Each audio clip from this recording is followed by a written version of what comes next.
আচ্ছা, লাস্ট ক্লাসে আমরা তো প্রায় মানে জেনারেল ভাইরোলজি সবই পড়ে গেছি, তাই না? জি ম্যাম। আচ্ছা, আমাকে বলতে পারবে ডিফেন্স মেকানিজম এগনেস্ট ভাইরাস এটা কি কি আছে? ডিফেন্স মেকানিজম এগনেস্ট ভাইরাস বলো, যে কোনো একজন বললেই হবে। ডিফেন্স মেকানিজম আমরা থেকে শুনতে পাচ্ছ? আমাকে শুনতে পাচ্ছ? জি ম্যাম, জি ম্যাম শোনা যাচ্ছে। ডিফেন্স মেকানিজম পড়নি তোমরা? আচ্ছা, যাই হোক, দুটো, একটা হচ্ছে স্পেসিফিক আর একটা non specific. Non specific. Specific এর মধ্যে সিএমআই, তাই না, এবং অ্যান্টিবডি মেডিয়েটেড, আর নন স্পেসিফিক এর মধ্যে ইন্টারফেরন আর NK cell. Interferon the NK sell.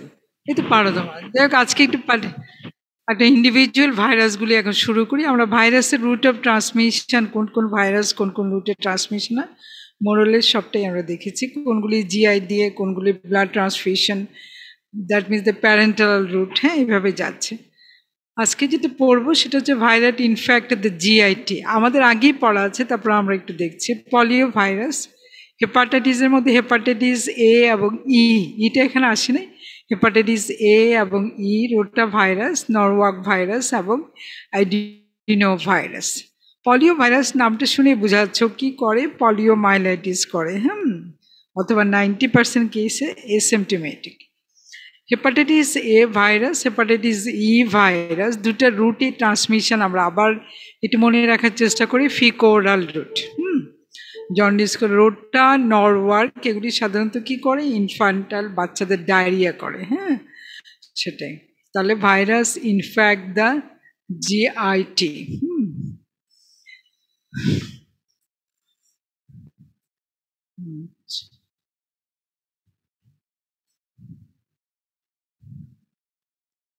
Change হচ্ছে।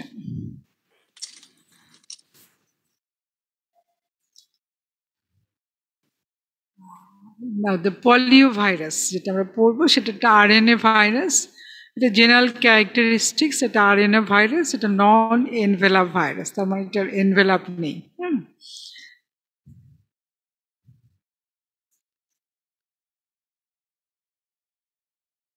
তিনটা সেরোটাইপ আছে পলিও ভাইরাসের মধ্যে। দেয়ার আর 3 serotype based on the different antigenic determinants on the outer capsid protein. আমরা সবাই জানি এনভেলাপ যদি থাকে তাহলে এনভেলাপ থাকে কিছু ভাইরাসে, যেহেতু ওর এনভেলাপ নেই তাহলে জেনোমিক স্ট্রাকচারের বাইরে যেটা প্রোটিন শেল আছে তাকে আমরা ক্যাপসিড বলি। এই অ্যান্টিজেনের উপর ডিটারমিন করে তাতে তিনটা সেরোলজিক্যাল টাইপে ডিভাইড করা হয়েছে। এত বেশি ইম্পর্টেন্ট না, তারপরেও আর কি পড়া। ভাইরাস দেখবে যে প্রত্যেকটা পার্টিকুলার ভাইরাস একদম খুব শর্ট ফর্মে, একটু 10 মিনিট পড়লেই হয়ে যায়। নাও দ্য প্যাথোজেনিস, তাহলে পলিও ভাইরাস যে ডিজিজ করে সেটা হচ্ছে পলিও মাইলাইটিস। প্যাথোজেনিসিস খুব সিম্পল, দেখো, রুট অফ এন্ট্রি ফিকোরাল রুট, এটা আমরা আগেই জেনেছি। তাহলে ফিকোরাল রুটে সে যখন ট্রান্সমিশন করবে তখন primary multiplication takes place in the oropharynx, tonsil, lymph node, Peyer's patches of the small intestine. তাহলে স্মল ইন্টেস্টাইনের পিয়ার্স প্যাচেস ছাড়াও সে যখন ঢুকবে তখন সে ওরোফেরিংস, টনসিল এবং লিম্ফ নোড এসব জায়গায় মাল্টিপ্লাই করবে। দেন ভাইরাস স্প্রেড ওখান থেকে through blood to the central nervous system, সিএনএসে চলে আসবে। In the CNS poliovirus replicate motor neuron in the anterior horn cell of the spinal cord. খুব বেশি ইম্পর্টেন্ট। আমরা সিএনএস যখন বলবো তখন টিচার বলবে যে সিএনএস এর কোথায়, তাহলে anterior horn cell of the spinal cord. এই জায়গায় রিপ্লিকেট করবে, ডেথ করবে এই সমস্ত সেলকে, রেজাল্টিং ইন প্যারালাইসিস, যেটাকে আমরা বলছি প্যারালাইটিক পলিওমাইলাইটিস। তাহলে প্যাথোজেনিসিস খুব সিম্পল, রুট অফ এন্ট্রি মনে রাখতে হবে ফিকোরাল রুট, সেখান থেকে primary multiplication takes place in the oropharynx, tonsil, lymph node, Pierce patches of the small intestine. And from primary site of multiplication, the virus entered through hematogenous route to the central nervous system. In the CNS, it replicate korbe anterior horn cell of the spinal cord. Death of this cell result in paralysis. Flow chart করেও তোমরা পড়তে পারো মনে রাখার সুবিধার জন্য। Flow চার্টও যদি করো তাতেও কোনো প্রবলেম নেই। স্লাইড দেখা যাচ্ছে তো না? জি ম্যাম দেখা যাচ্ছে। Death of this cell result in paralysis of the muscle innervated by those neuron. তাহলে যেখানে যেখানে নিউরনগুলি সাপ্লাই দিচ্ছে মাসেলকে সেখানে মাসেলগুলি ডেথ হচ্ছে। দ্য ভাইরাস, সেজন্য এটাকে পলিওমাইলাইটিস, মাইলাইটিস মানে muscle paralysis. The virus also effect the brain stem leading to respiratory paralysis, যেটাকে আমরা বলছি বারবার প্যারালাইসিস। ব্রেন স্টেমেও এফেক্ট করে যেখানে রেসপিরেটরি প্যারালাইসিস হয়, যেটাকে বলা হচ্ছে বারবার পলিওমাইলাইটিস। খুব সিম্পল, একদম গল্পের মতো, এত মুখস্থ করার কোনো কিছু নেই। Clinical feature, most infection are subclinical, only 1% result in clinical illness. তোমরা দেখবে যে poliomyelitis actually polio virus almost eradicated হয়ে গেছে, তারপরেও মাঝে মাঝে পেপার অথবা টিভিতে তোমরা দেখবে 2-1টা পলিওমাইলাইটিসের কেস পাওয়া যাচ্ছে। ওটা কেন হচ্ছে সেটা আমরা পরে বলবো। তাহলে most infection that is subclinical, যদি 99% infection are subclinical, only 1% result in clinical illness. তাহলে on the basis of clinical disease, on the clinical basis the disease is divided into 4. একটা হচ্ছে asymptomatic, যেটা most of the case asymptomatic, abortive poliomyelitis, non-paralytic poliomyelitis, paralytic or flaccid type of paralysis. আমরা যেটা একটু miss করে গিয়েছি, যেমন এখানে যে প্যারালাইসিসটা হচ্ছে সেটা জিজ্ঞাসা করবে এটা কি ধরনের প্যারালাইসিস। এটা সাধারণত ফ্ল্যাসিড টাইপ অফ প্যারালাইসিস। কেন ফ্ল্যাসিড টাইপ অফ প্যারালাইসিস? কারণ এটা anterior horn cell of the spinal cord ওখানে ইফেক্ট করে। Anterior horn cell of the spinal cord effect করলে যে প্যারালাইসিস হবে সেটা always flaccid type of paralysis. তাহলে এসিমটোমেটিক ইনফেকশন, এই পোর্শনটা খুব ইম্পর্টেন্ট, জিজ্ঞাসা করবে ক্লিনিক্যালি তাকে কয়টা গ্রুপে ভাগ করা হয়েছে। asymptomatic infection, তার মধ্যে মোর দেন 90% কেসে। নাম্বার 2 হচ্ছে অ্যাবর্টিভ poliomyelitis, এটা আমরা দেখবো। অ্যাবর্টিভ সাধারণত আমরা কনস্টিটিউশনাল সিমটমের সাথে আর কিছু অ্যাড হলে সেটাকে আমরা বলছি অ্যাবর্টিভ। আর নন প্যারালাইটিক, প্যারালাইসিস হচ্ছে না সেটা, আর paralytic or flaccid type of paralysis. তাহলে 4টা গ্রুপে আমরা ভাগ করছি। Asymptomatic infection, 90% of the polio infection are asymptomatic. Abortive poliomyelitis, দেখো যে কোনো একটা ডিজিজে কনস্টিটিউশনাল যে ফিচার হয় সেটা এখানে হচ্ছে ফিভার, হেডেক, মেলে, সোর throat, vomiting ochre within 3 to 4 days of exposure. তাহলে এটা ফিভার হচ্ছে, হেডেক হচ্ছে, মেলে, সোর থ্রোট অ্যান্ড ভমিটিং, এটাকে বলা হচ্ছে অ্যাবর্টিভ poliomyelitis. নাম্বার 3 হচ্ছে নন প্যারালাইটিক অর অ্যাসেপ্টিক মেনিনজাইটিস। এখানে কি হচ্ছে ফিভার, হেডেক, স্টিফ নেক। মেনিনজাইটিসের যে ফিচার সেখানে এই সমস্ত ফিচারগুলি আসবে। তো যেহেতু ভাইরাস দিয়ে হচ্ছে, ভাইরাস দিয়ে হলে সেটাকে আমরা বলছি অ্যাসেপ্টিক মেনিনজাইটিস। ব্যাকটেরিয়া দিয়ে যে মেনিনজাইটিস হচ্ছে তাদেরকে আমরা বলছি কি পায়োজেনিক মেনিনজাইটিস, সেপ্টিক মেনিনজাইটিস। কিন্তু ভাইরাস দিয়ে যখনই মেনিনজাইটিস হয় সেটাকে বলা হচ্ছে অ্যাসেপ্টিক মেনিনজাইটিস, কারণ এখানে যে সেলগুলি পাওয়া যাচ্ছে সেটা মোস্ট অফ দ্য সেল আর লিম্ফোসাইট, নট নিউট্রোফিল। তাহলে একটা ব্যাকটেরিয়াল মেনিনজাইটিসের সাথে যদি ভাইরাল মেনিনজাইটিস আমি ডিফারেন্সিয়েট করি তাহলে কি কি ফাইন্ডিংস পাবো? ভাইরাল মেনিনজাইটিস, ব্যাকটেরিয়াল মেনিনজাইটিসে যেমন আমি কি পাবো, তার ফিজিক্যাল এক্সামিনেশন করলে তার দেখা যাবে যে সিএসএফটা টার্বিড অথবা হেজি। কিন্তু ভাইরাল মেনিনজাইটিস অথবা সেপ্টিক মেনিনজাইটিসে এই সিএসএফটা এক্সামিন করলে তুমি দেখবে এটা ক্লিয়ার, অলমোস্ট ক্লিয়ার। তারপরে সেল কাউন্টে আসো, যেটা ব্যাকটেরিয়াল মেনিনজাইটিস, যেহেতু ব্যাকটেরিয়া অনেক বেশি পলিমার্ফ ওখানে পাওয়া যায়, কিন্তু এখানে পাওয়া যাবে হচ্ছে লিম্ফোসাইট, নট পলিমার্ফ। লিম্ফোসাইট এখানে বেশি থাকে, প্রিডোমিনেন্ট নাম্বার অফ লিম্ফোসাইট। আর ব্যাকটেরিয়াল মেনিনজাইটিসে একটু রিলেশনে বলে নিচ্ছি যে তোমাদেরও একটু মেমোরাইজ করতে সুবিধা হচ্ছে। আর ব্যাকটেরিয়াল মেনিনজাইটিসে যেটা পাচ্ছি আমরা, প্রোটিনটা ইনক্রিজ করছে আর সুগারটা করছে ডিক্রিজ। কিন্তু এখানে অ্যাসেপ্টিক মেনিনজাইটিসে প্রোটিন, সুগার এগুলো কিন্তু নর্মাল থাকতে, প্রোটিন একটু ইনক্রিজ করে বাট সুগারটা নর্মাল। হ্যাঁ, সো আর ব্যাকটেরিয়াল মেনিনজাইটিস তো আমরা ইজিলি কালচার করে, আর ভাইরাসের ওরকম কোনো কালচার করার হ্যাঁ, ফ্যাসিলিটিস নেই। তাহলে এইসব হচ্ছে ডিফারেন্সিয়েটিং পয়েন্ট। তাহলে নন প্যারালাইটিক পলিও আর অ্যাসেপ্টিক মেনিনজাইটিস হচ্ছে ফিভার, হেডেক, স্টিফ নেক, নেক রিজিডিটি যেটা থাকে মেনিনজাইটিসে এখানে তাই থাকবে। তারপরে আসো প্যারালাইটিক পলিও, যেটাকে আমরা বলছি ফ্ল্যাসিড টাইপ। খুব মনে রাখবে এখানে ফ্ল্যাসিড টাইপ অফ প্যারালাইসিস হচ্ছে 1% কেসে। ব্রেন স্টেম এটার বলার দরকার নেই, involvement leading to respiratory paralysis. তাহলে ক্লিনিক্যালি আমরা 4টা গ্রুপে ভাগ করেছি, তাকে asymptomatic, abortive, non paralytic and paralytic পলিওমাইলাইটিস।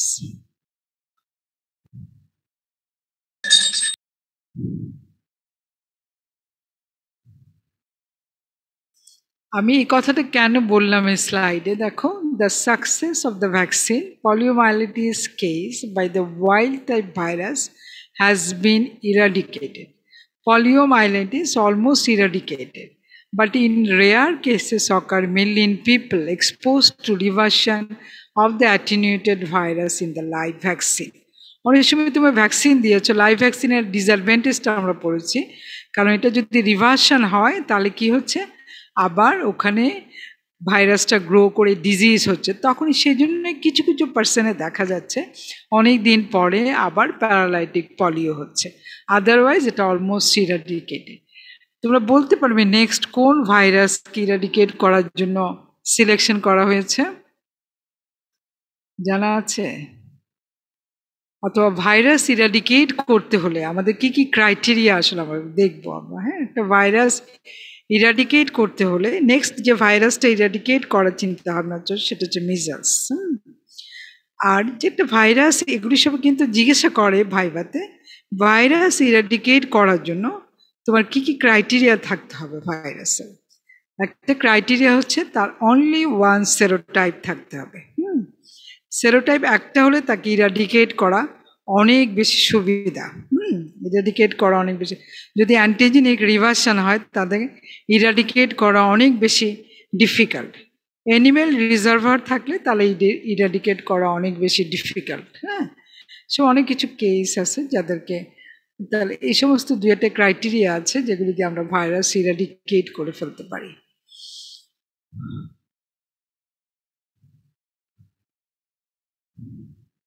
আচ্ছা, এগুলি একটা বড় লাগবে, এগুলি আমাদের দরকার নাই।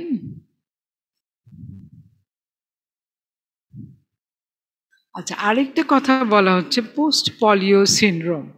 নামটা শুনে বোঝা যাচ্ছে পলিওমাইলাইটিস, পলিও ভাইরাস ইনফেকশন হওয়ার অনেক দিন পরে একটা ম্যানিফেস্টেশন ডেভেলপ করে, যেটাকে আমরা বলছি পোস্ট পলিও সিনড্রোম।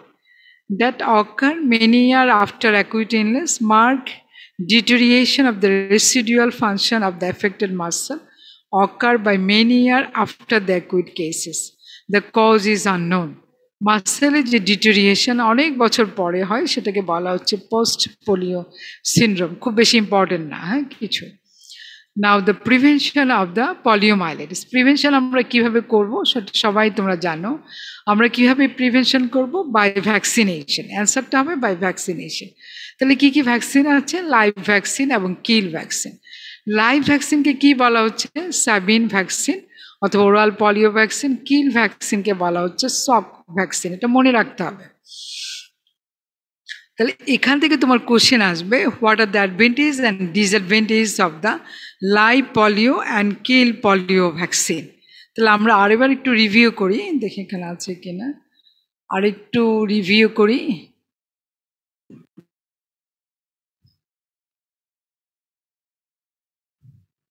আমরা নিজেরাই একটু রিভিউ করি। তাহলে লাইভ ভ্যাকসিনের অ্যাডভান্টেজ হচ্ছে long lasting immunity, both CMI and humeral immunity, এবং সিক্রেটরি ইমিউনোগ্লোবুলিন এ প্রোডাকশন। এটা সুবিধাটা কি হচ্ছে, বারবারই আমরা যেগুলি মনে রাখবে, আমরা যেগুলি বলছি আমরা, তাহলে সিক্রেটরি ইমিউনোগ্লোবুলিন এ প্রোডাকশন হওয়ার জন্য যে সিক্রেশনে থাকছে prevent the transmission of the virulent virus. এটা হচ্ছে তাহলে এটা হচ্ছে তার অ্যাডভান্টেজ। হ্যাঁ, তাহলে আর হচ্ছে হিমারাল এবং সিএমআই দুটোই করবে লং লাস্টিং ইমিউনিটি।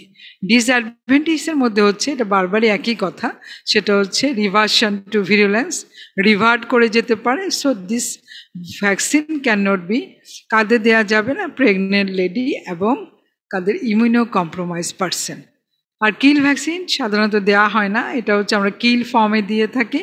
এটা শুধুমাত্র হিউম্যারাল ইমিউনিটি থাকে, no CMI, no secretory immunoglobulin, কিন্তু একটাই সুবিধা যে এটা রিভার্সন হতে পারছে না। কিন্তু আমরা শুধু ওরাল পলিও ভ্যাকসিনটাই দিয়ে থাকি, তাই না বাচ্চাদের। ওপিভি, ওরাল পলিও ভ্যাকসিন, এটা কিভাবে? আচ্ছা, তাহলে এগুলি আমরা আগেই জানি, এগুলি আর পড়বো না। ডিসঅ্যাডভান্টেজ কি সেটা আমরা দেখলাম। আচ্ছা, আরেকটা ডিসঅ্যাডভান্টেজ হচ্ছে ইনফেকশন অফ দ্য জিআইটি বা other enterovirus can limit replication of the vaccine virus and reduce protection, তাই না? এটাকে আমরা কি বলছি, এই জায়গাটাকে আমরা কি বলছি, কি টার্ম আমরা ইউজ করছি? Viral interference. Very good, viral interference. তাহলে আমরা একটা ভ্যাকসিন দিলাম, কিন্তু ভ্যাকসিন দেখা যাচ্ছে কাজ করছে না। কেন কাজ করছে না? কারণ যদি ইন্টেস্টাইনে আগে থেকেই কোনো একটা এন্টেরোভাইরাস থাকে, can limit the replication of the vaccine virus and reduce protection.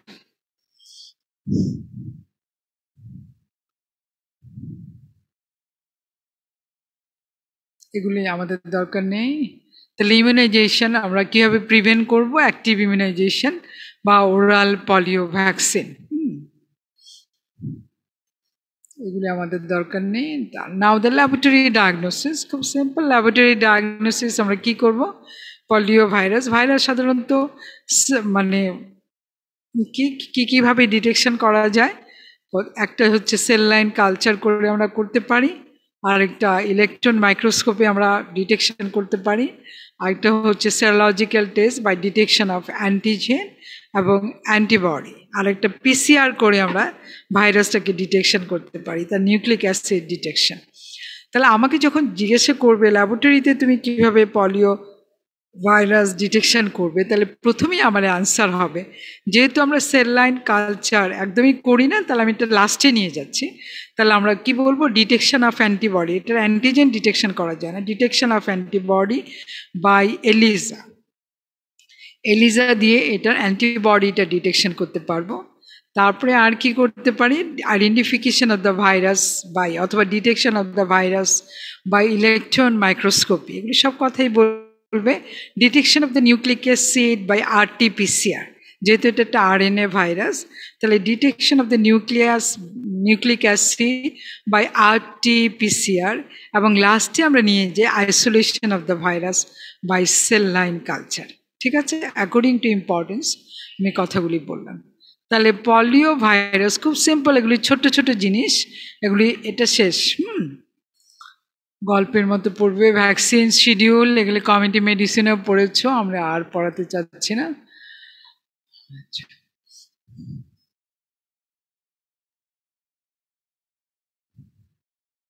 এখন যেটা আমরা পড়বো, viral causes of haemorrhagic fever, yellow fever, dengue, Marburg, Ebola. তার মধ্যে যেটা আমাদের জন্য সবচেয়ে ইম্পর্টেন্ট সেটা হচ্ছে ডেঙ্গি ভাইরাস। ডেঙ্গি ইনফেকশন হলে, এখন কিন্তু ডেঙ্গি খুব হচ্ছে, ফিভার হয়, তাহলে স্কিনে অনেক বেশি র্যাশ ডেভেলপ করে, সেই জন্য এগুলোকে বলা হচ্ছে haemorrhagic fever. Yellow fever, dengue, Marburg এবং ইবোলা, এগুলো সবই আরএনএ ভাইরাস। এই রিলেশনে আমরা একটু পড়ছি, what do mean by arbo virus. এগুলো আবার আরবো ভাইরাস গ্রুপের মধ্যে আছে। Arbo virus means the arthropod-borne virus, and highlights the fact that this virus are transmitted by arthropod, primarily mosquito and ticks. যেমন ডেঙ্গি একটা যে ইনফেকশনটা, সেটা ভেক্টর হচ্ছে কি? Aedes aegypti mosquito. তাহলে আরবো ভাইরাস গ্রুপের মধ্যে এই ভাইরাসগুলি পড়েছে, আরও কিছু আছে। তাহলে আরবো ভাইরাস হচ্ছে arthropod-borne virus, and this virus is transmitted by arthropod, primarily mosquito এবং ticks. এক্সাম্পল হচ্ছে ইয়েলো ফিভার, ডেঙ্গি, আরও কিছু আছে ইবোলা, মারবার্গ, আরেকটা আছে eastern equine encephalitis virus, western equine encephalitis virus. মনে রাখতে পারলে মনে রাখবেন, নাহলে দরকার নেই। Now the dengue virus একটা আরএনএ ভাইরাস। প্রত্যেকটা ভাইরাস পড়ার সময় তার জেনোমিক স্ট্রাকচারটা খুব ইম্পর্টেন্ট। তোমাকে জিজ্ঞাসা করবে জেনোমিক স্ট্রাকচারটা কি, তার মানে এটাকে আরএনএ না ডিএনএ ভাইরাস, এটা আরএনএ ভাইরাস, এনভেলা এটা এনভেলা virus. There are 4 serotype of the dengue virus. Dengue virus এর 4টা serotype আছে। একটা মানে dengue 1, 2, 3, 4. Transmission by the bite of the Aedes aegypti mosquito. এটা কোথায় ব্রিড করে এটার মধ্যে তোমরা অনেকেই জেনে ফেলেছো এটা, which breed in stagnant water like collection of water in container and water basin air cooler. তাহলে যেখানে অনেকদিন পর্যন্ত 2-3 দিন পর্যন্ত একটা পানি একটা কন্টেনারে রয়ে গেছে, সেখানে সে ব্রিড করে, অথবা এয়ার কুলারের মধ্যে ব্রিড করে, অথবা সে ক্লিন ওয়াটারের মধ্যেও ব্রিড করতে পারে। সেজন্য অনেক বেশি বলা হচ্ছে যে এই যে রেইনি সিজনে যে কন্টেনারগুলির মধ্যে পানি জমে থাকে সেগুলো সাথে সাথে কি করতে না জমিয়ে সেগুলো ফেলে দিতে হবে। তাহলে by the bite of Aedes aegypti mosquito, which breed in stagnant water like collection of water in container and water base or cooler.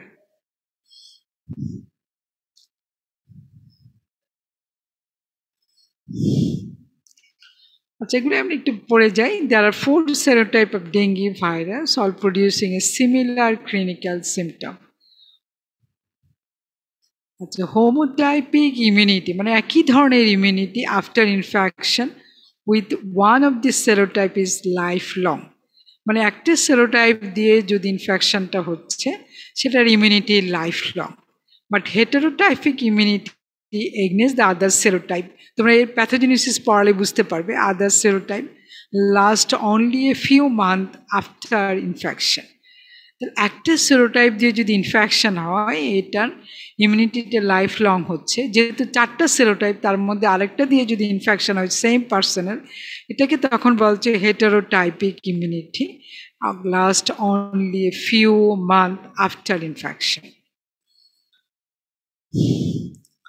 Clinical ম্যানিফেস্টেশনকে আমরা 3টা গ্রুপে ভাগ করা হচ্ছে। আচ্ছা, ক্লাসিক্যাল ডেঙ্গি ফিভার, একটা হচ্ছে ডেঙ্গি হেমোরেজিক ফিভার, আর এটা হচ্ছে ডেঙ্গি শক সিনড্রোম। ক্লাসিক্যাল, এটা ডেঙ্গি ফিভার না বলে এটাকে ক্লাসিক্যাল ডেঙ্গি ফিভার। আর নাম্বার 2 হচ্ছে ডেঙ্গি হেমোরেজিক ফিভার, নাম্বার 3 হচ্ছে dengue shock syndrome. Dengue haemorrhagic এবং ডেঙ্গি শক সিনড্রোমের ক্লিনিক্যাল প্যাথোজেনেসিসটা অনেকটা সেম। ক্লাসিক্যাল ডেঙ্গি ফিভার মানে কি, একটা পার্সনের একটা সেরোটাইপ দিয়ে তাকে অ্যাটাক করলো, মোরলেস কনস্টিটিউশনাল সিনড্রোম, যেমন হচ্ছে ফিভার থাকবে, তার ম্যালেজ থাকবে, অনেক বেশি বোন পেন হয়, মনে হচ্ছে শরীরটা একদম ভেঙে ভেঙে যাচ্ছে। তাহলে এটা হচ্ছে ক্লাসিক্যাল ডেঙ্গি ফিভার। তাহলে দেখ, আচ্ছা একটু দেখি, আচ্ছা ঠিক আছে। তাহলে ক্লাসের প্রথমে হচ্ছে ক্লাসিক্যাল ডেঙ্গি ফিভার। এটার মধ্যে কি হচ্ছে, ফিভার, ম্যালেজ, ব্রেক বোন ডিজিজ, মানে মনে হচ্ছে যে বোনগুলি একদম ভেঙে ভেঙে যাচ্ছে, এত বেশি পেইন হয়। এটা যাদের হয়েছে তারা জানে যেটা কি, সেই জন্য এটাকে বলা হচ্ছে ব্রেক বোন ফিভার। তারপরে হচ্ছে সোর থ্রোট, এগুলি তো থাকছে। তো ক্লাসিক্যাল ডেঙ্গি ফিভার যে কোনো ভাইরাল ইনফেকশনের যে ম্যানিফেস্টেশন হয় সেটাই। এখন আসলে ডেঙ্গি শক সিনড্রোমের প্যাথোজেনেসিস, সেটাই ইম্পর্টেন্ট। এটা আমি একটু বলে নিই তোমাদেরকে, তারপরে তোমরা এইসব লেখাগুলি বুঝতে পারবে। এটা আমরা প্রথমেই বলেছি, ওটা 4টা সেরোটাইপ আছে। সাপোজ কোনো একটা পার্সনকে একটা সেরোটাইপ দিয়ে অ্যাটাক করলো, তাহলে ওই সেরোটাইপের এগেনস্টে কী তৈরি হলো, অ্যান্টিবডি তৈরি হলো, and this antibody neutralise the antigen. কিন্তু ওই পার্সনকে কিছুদিন পরে যদি অ্যানাদার সেরোটাইপ, মনে করো যে প্রথমে নাম্বার 1 সেরোটাইপ দিয়ে তাকে অ্যাটাক হয়েছে, কিছুদিন পরে তাকে অ্যাটাক করলো নাম্বার 4 সেরোটাইপ, তাহলে ওই সেরোটাইপের এগনেস্টে ওই সেরোটাইপ দিয়ে যখন অ্যাটাক হবে তার এগনেস্টে অ্যান্টিবডি তৈরি হবে, এবং this antibody then cross react with the first serotype. প্রথমেই যে সেরোটাইপ দিয়ে অ্যাটাক হয়েছে ওই সেরোটাইপের এগনেস্টে তখন কাজ করবে। বলা হচ্ছে কিছুটা নিউট্রালাইজেশন হয় না, থেকে যায় অ্যান্টিজেনগুলি, সেই জন্য ওই অ্যান্টিজেনের এগনেস্টে ক্রস রিয়াকশন হয়। ক্রস রিয়াকশন কেন হয়, ডিউ টু স্ট্রাকচারাল সিমিলারিটি। তখন যে অনেক হিউজ নাম্বার অফ অ্যান্টিবডি তৈরি হয় সেগুলিকে বলা হচ্ছে non neutralising antibody, non neutralising antibody. কারণ ওরা তখন অ্যান্টিজেনকে নিউট্রালাইজ করতে পারে না, তাহলে নন নিউট্রালাইজিং অ্যান্টিবডি। তাহলে এই যে অ্যান্টিজেন এবং antibody they from a complex, যেটাকে আমরা বলছি ইমিউন কমপ্লেক্স। যখনই ইমিউন কমপ্লেক্স তৈরি হবে তখন বডিতে যে কমপ্লিমেন্ট আছে তাকে সে অ্যাক্টিভেট করবে, classical pathway of the complement. তাহলে কমপ্লিমেন্টের পাথওয়ে যখন অ্যাক্টিভেটেড হবে, লাস্ট হচ্ছে ম্যাক তৈরি হবে।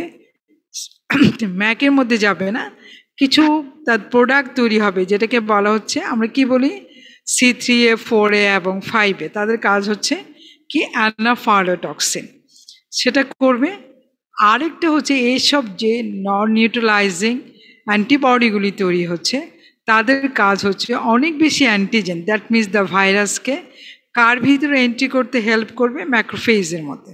যত বেশি ভাইরাস ম্যাক্রোফেজের মধ্যে এন্ট্রি করবে তত বেশি সাইটোকাইন লিভারেট হবে, যত বেশি সাইটোকাইন লিভারেট হবে তত বেশি ডিজিজ কন্ডিশনকে অ্যাগ্রাভেট করবে। It is the pathogenesis of dengue shock syndrome, এগুলি সবই হাইপোথিসিস। তাহলে dengue shock syndrome is due to the production of cross reacting antibody at the time of second dengue infection. Suppose the patient recover from classic dengue fever caused by one of the 4 serotype and antibody against this serotype is produced. তাহলে 4টা সেরোটাইপের মধ্যে একটাতে attack হলো, ওর এগনেস্টে অ্যান্টিবডিটা তৈরি হলো। When the patient is infected with another serotype, তাহলে another serotype যখন আবার ইনফেক্টেড হবে, ক্রস রিয়েক্টিং অ্যান্টিবডি যেটাকে আমরা বলছি heterotypic response to the first serotype are produce. এটাকে তাহলে এখানে হচ্ছে cross reacting antibody to the first serotype are produce, within ব্র্যাকেটে লিখতে হবে non neutralizing heterotypic response. Non neutralizing কথাটা না বললে তোমার জিনিসটা ক্লিয়ার হবে না। তাহলে অ্যান্টিজেনকে সে অনেক বেশি নিউট্রালাইজ না করে আরও বেশি অ্যান্টিজেন অ্যান্টিবডি কমপ্লেক্স তৈরি করবে। তাহলে বলা হচ্ছে non neutralizing heterotypic response to the first serotype are produce. So antigen antibody complex activate the classical pathway of the complement. তাহলে কমপ্লিমেন্টের যে প্রোডাক্টগুলি আছে C3A 4A 5A causing increased vascular permeability and thrombocytopenia, সেজন্য ডেঙ্গিতে প্ল্যাটেলেট কাউন্টটা মাস্ট CBC করতে দেওয়া হয়। এটা একটা হাইপোথিসিস। আর নেক্সট হচ্ছে antibody, that means the non neutralizing enhancing antibody, neutralise তো করেই না বরং আরও এনহ্যান্স করছে, increase the entry of virus into the monocyte and macrophage with the liberation of large amount of cytokine. Cytokine release is thought to be the cause of capillary leakage, causing effusion, and DIC may contribute to hemorrhage. তোমরা দেখবে যে capillary leakage যত বেশি হচ্ছে তত বেশি তার কি বেড়ে যাচ্ছে, কি বাড়ে তার পিসিভির সাথে তোমাদের পরিচয় আছে, পিসিভি, এটাকে কি বলে, প্যাক্সাল ভলিউম। যত বেশি ক্যাপিলারি লিকেজ হচ্ছে, যত বেশি ফ্লুইড বেরিয়ে যাচ্ছে তত বেশি তোমার কি হচ্ছে, তত বেশি পিসিবি বাড়ছে। তাহলে এটা হচ্ছে আরেকটা হাইপোথিসিস। তাহলে প্রথমে আর বলি 4টা সেরোটাইপকে পাশাপাশি রেখে মুখস্থ কেউ করবে না, একটা সেরোটাইপ দিয়ে এক্সপোজ হলো, অ্যান্টিবডি তৈরি হলো ওই সেরোটাইপের এগনেস্টে, আর পেশেন্টকে যদি কোনো দিনও অ্যানাদার সেরোটাইপ না অ্যাটাক করে তাহলে কি হবে, তার ভালো হয়ে গেল। কিন্তু if the person is infected with another serotype তখনই কি হবে, non neutralizing enhancing antibody against the first serotype due to cross reaction, যেহেতু স্ট্রাকচারাল সিমিলারিটি অথবা ক্রস রিয়াকশন, স্ট্রাকচারাল সিমিলারিটি না বলে অ্যাকচুয়ালি এটাকে বলা হচ্ছে cross reaction to the first serotype. তাহলে অনেক বেশি অ্যান্টিবডি তৈরি হলো, ওরা অ্যান্টিজেনকে নিউট্রালাইজ না করে আরও এনহ্যান্স করবে। So antigen antibody complex activate the classical pathway of the complement. তাহলে কমপ্লিমেন্টের বাই প্রোডাক্ট যখন বেরোবে C3A 4A, তাদের কাজ হচ্ছে ইনক্রিজ ভাস্কুলার পারমিবিলিটি, ভ্যাজো কনস্ট্রিকশন, এবং ওগুলিতে না যেয়ে আরেকটা কী হবে, থ্রম্বোসাইটোপেনি। প্ল্যাটিলেটগুলি সব এন্ডোথেলিয়ার গায়ে গায়ে লেগে থাকবে, তখন আমরা যখন ব্লাড নিব তার প্ল্যাটিলেট আর পাবো না। আরেকটা হাইপোথিসিস হচ্ছে এইসব antibody non neutralizing enhance antibody they and increase the entry of virus into the monocyte and macrophage with the liberation of large amount of cytokine. Macrophage এবং monocyte থেকে যে cytokine liberate হয় এগুলো সবাই তোমরা জানো, ইন্টারলিউকিন 1, 6, 12। তাহলে সাইটোকাইন রিলিজ হলে অনেক বেশি ক্যাপিলারি লিকেজ হবে, ইফিউশন হবে, ডিআইসি হবে, all are contribute to the haemorrhage. এটা হচ্ছে pathogenesis of dengue shock syndrome. এগুলি সাধারণত হাইপোথিসিস, এগুলি প্যাথোজেনেসিস। তাহলে এই প্যাথোজেনেসিসটা খুব ইম্পর্টেন্ট, ভাইবা রিটেন সব জায়গায় জিজ্ঞাসা করা হয়। এখন দেখো আমরা এই ডেঙ্গিটা আমরা কিভাবে ডায়াগনোসিস করব। তাহলে প্রথমে আমাদের আসবে ডিটেকশন অফ অ্যান্টিজেন। আমরা এখন অ্যান্টিজেনটা ডিটেকশন করতে পারি।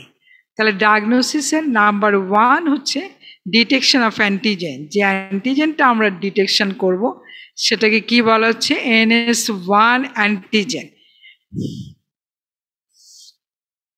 NS1 antigen, non structural protein 1 antigen. এটার নাম হচ্ছে তাই। এটা অস্পিতেও থাকে, ভাইভাতেও জিজ্ঞাসা করা। নন স্ট্রাকচারাল প্রোটিন 1 অ্যান্টিজেন, এটা হচ্ছে NS1 অ্যান্টিজেন। তাহলে অ্যান্টিজেনটা ফার্স্টে ডিটেকশন করব। অ্যান্টিজেনটা আমরা কয়দিন পর্যন্ত ডিটেকশন করতে পারবো? ডেঙ্গির বেলায় কতদিন পর্যন্ত ডিটেকশন করতে পারবো অ্যান্টিজেন? যে কোনো একটা অ্যান্টিজেন আমরা, পেশেন্ট যদি আমার কাছে 10 দিন পরে এসে যদি বলে যে আমার ফিভার আছে, আমার গায়ের মধ্যে র্যাশ হয়েছে, তখন আমি কি করতে দিব? অ্যান্টিজেন না অ্যান্টিবডি?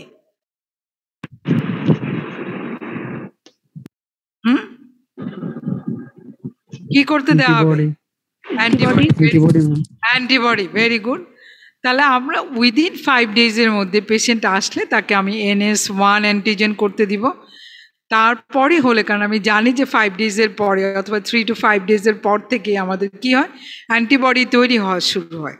তাহলে 5 ডেজের পরে যদি আমি তাকে অ্যান্টিজেন করতে দিই তাহলে অ্যান্টিজেন নেগেটিভ আসবে। ওই সময় তাহলে পেশেন্ট থেকে আমার ক্লিয়ার কাট হিস্ট্রিটা নিতে হবে। তাহলে 5 ডেজের পরে আমি তাকে কি করতে দিব? অ্যান্টিবডি।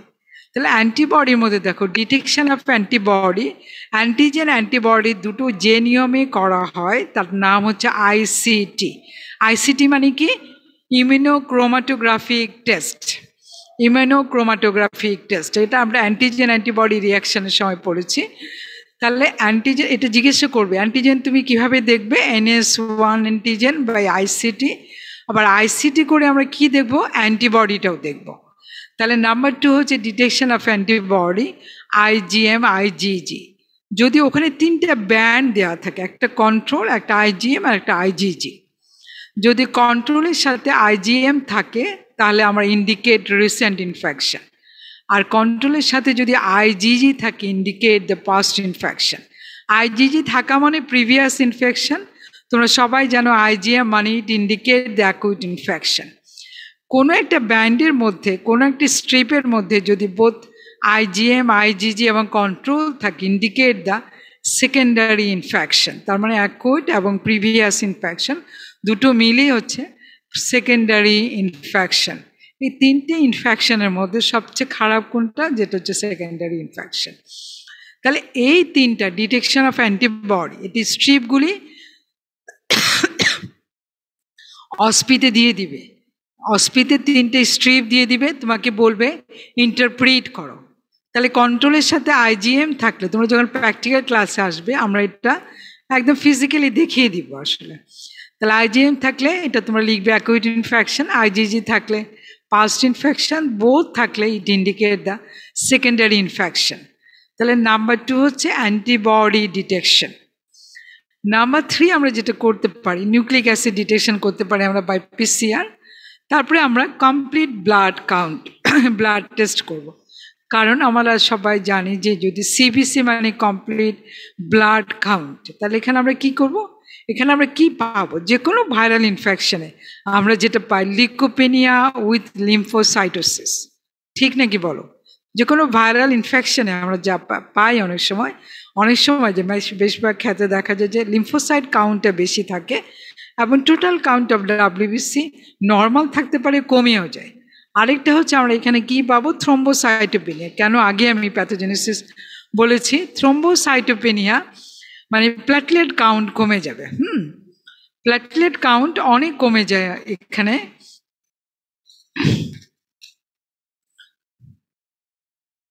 আরমান তুমি এটা দিয়ে একটু এখানে থাকো তো, আসাদ কোথায়, এখানে একটু থাকো।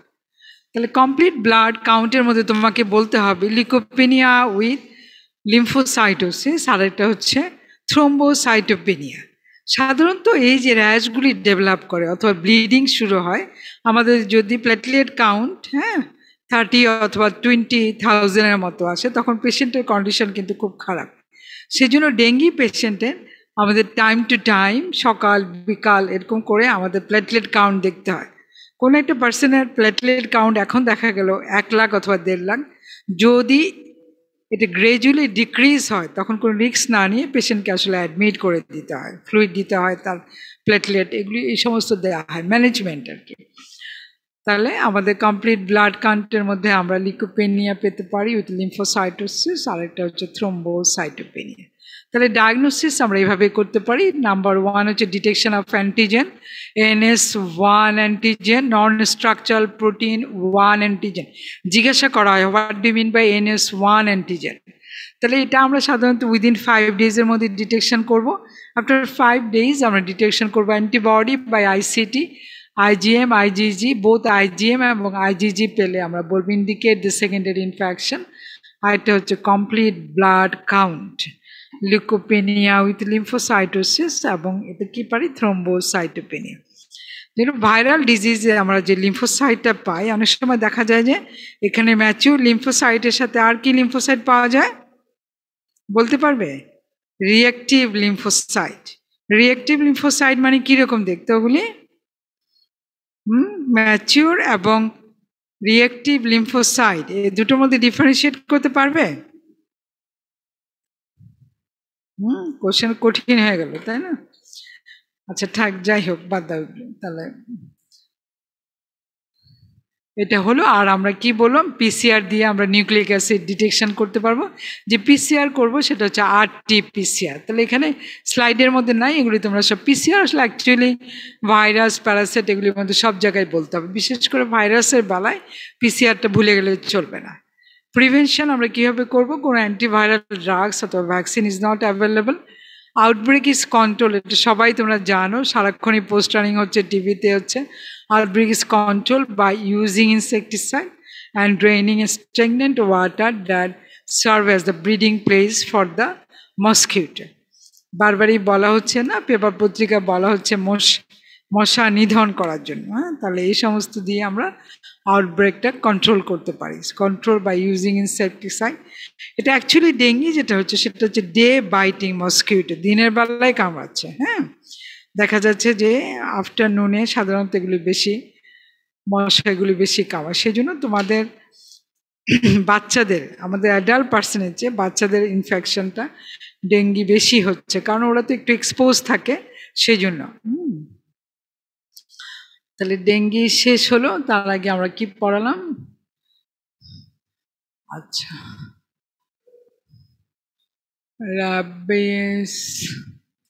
র্যাবিসটা পরে পড়বো আমরা। তাহলে একটা ডেঙ্গি পড়ালাম, আর একটা কি পড়ালাম, পলিও না? জি ম্যাম। আচ্ছা আজকে দুটোই থাক, নেক্সট ক্লাসে আমরা না হয় আরেকটু করি। আজকে দুটোই। তাহলে এই দুটো তোমরা পড়বে, এগুলো গল্পের মতো তোমরা পড়বে, পড়লে যত পড়বে তত বুঝতে পারবে, ঠিক আছে? আর তোমরা সাথে সাথে আরেকটা জিনিস আমি তোমাদেরকে বলি, তোমরা রিটেন কোশ্চেন সলভ করো। রিটেন কোশ্চেন দেখো, কারণ কিসের জন্য আমাদের এবার যারা সাপ্লিমেন্টারি স্টুডেন্ট, কয়েকটা স্টুডেন্ট শুধুমাত্র রিটেনে 2-1 নাম্বারের জন্য ফেল করে গিয়েছে। তো রিটেন যদি আমি প্রিপারেশন নিয়ে থাকি তাহলে ভাবেতে কিন্তু আমাকে কেউ ফেল করাতে পারবে না। তাহলে আমার প্রথম কাজ হচ্ছে রিটেনের কোশ্চেনগুলি খুব ভালো করে প্রিপেয়ার করা। বারবার একই ধরনের কোশ্চেন আসে, রিটেন যদি প্রিপারেশনটা আমার ভালো হয় ভাইভাতে আমি কোনোদিনও ফেল করব না। আর যারা মনে করে যে ভাইবার নিয়ে বসে থাকে, একটুখানি এখানে পড়বে, একটু এখানে পড়বে, একটুখানি, তারা কখনোই পাস করতে পারবে না, ঠিক আছে?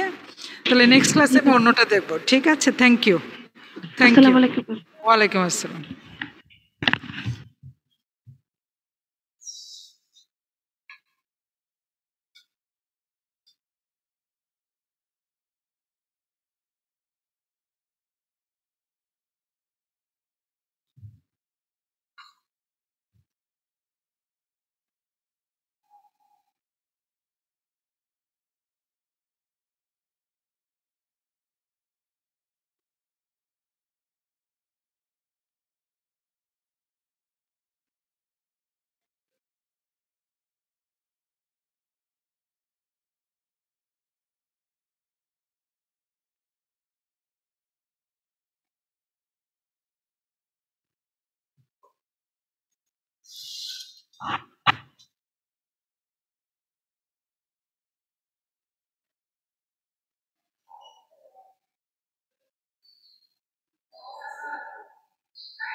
বন্ধ করে দাও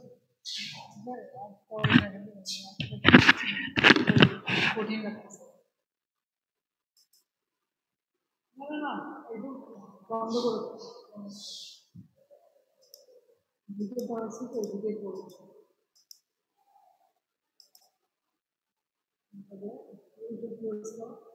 এখন হবে নাকি ভালো হবে একদম কথা বলতে মানে হ্যাঁ হয়তো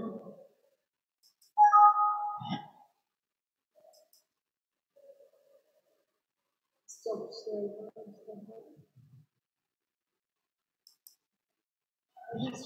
stop